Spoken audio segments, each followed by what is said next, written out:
సంధ్య ఏందిది ఏందని అడుగుతా ఉండాను.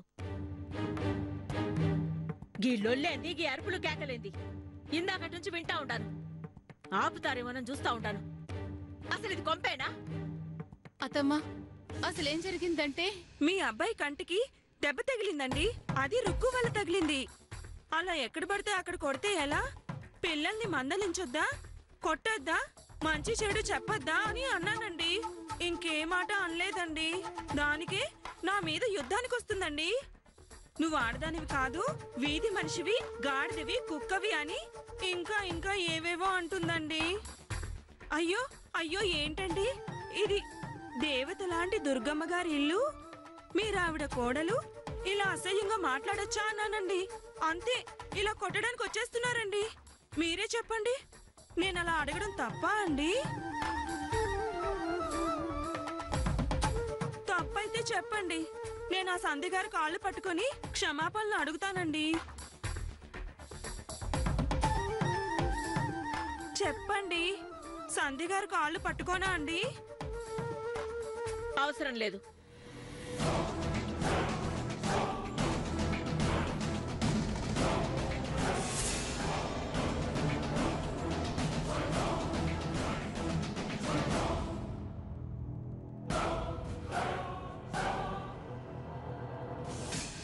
ఏంది సంధ్య ఈ గోల? చిన్న విషయానికి ఎందుకు ఇంత గొడవ చేస్తా ఉండా? అయ్యో అత్తమ్మా, నేను మాట్లాడమాక.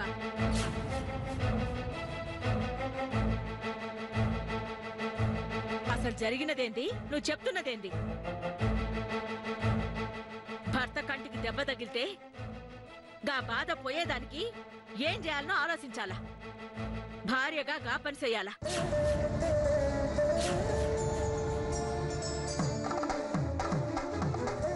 గదొదిలేసి గీ బాధన పెట్టుకున్నాడేంది?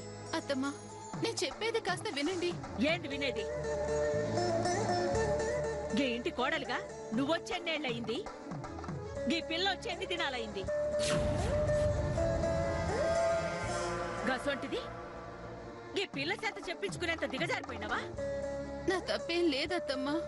సాటి ఆడదాన్ని కొట్ట నీకే మీదకు పోతా ఉండవు కదా. గప్పుడే నీ తప్పు ఉండదో లేదో సంజైనది. నన్ను కాస్త చెప్పుకోనివ్వండి అత్తమ్మా. నేనింత చెప్తా ఉండా, ఇంకా నువ్వు మాట్లాడుతా ఉన్నావంటే జరిగిన దానిలో నీ తప్పు ఏమాత్రం ఉన్నదో తెలుస్తానే ఉంది. ఆడదంటే నలుగురు నవ్వుకునేలా ఉండకూడదు, నలుగురికి ఆదర్శంగా ఉండాలా, నలుగురు మెచ్చుకునేలా ఉండాలా. నాలుగు గోడల మధ్య ఉండాల్సిన ఇంటి విషయాన్ని నువ్వే గోల చేసుకుని గొడవ చేసుకుంటా ఉండావు.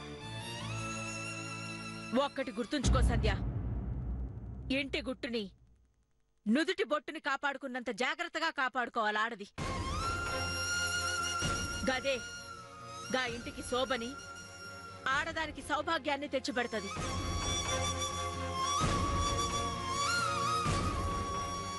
ఇందులో నేను చేసిన తప్పేంటత్తమ్మా? గింత వివరంగా చెప్పినాక కూడా ఇంకా మాట్లాడుతున్నావేంది? గింత చెప్పినా నీకు అర్థం కాలేదు అంటే ఇంకా నిన్నేమనాలా? భర్తకేదైనా బాధ కలిగితే గా బాధను ఎట్లా పోగొట్టాలి, అందుకు భార్యగా ఏం చేయాలా అని ఆలోచించాలి తప్ప గిట్ల అల్లరి చేసుకోరెవరు. పో లోపలికి. అత్తమ్మా, నేను పొమ్మని చెప్తా ఉండాగా పో.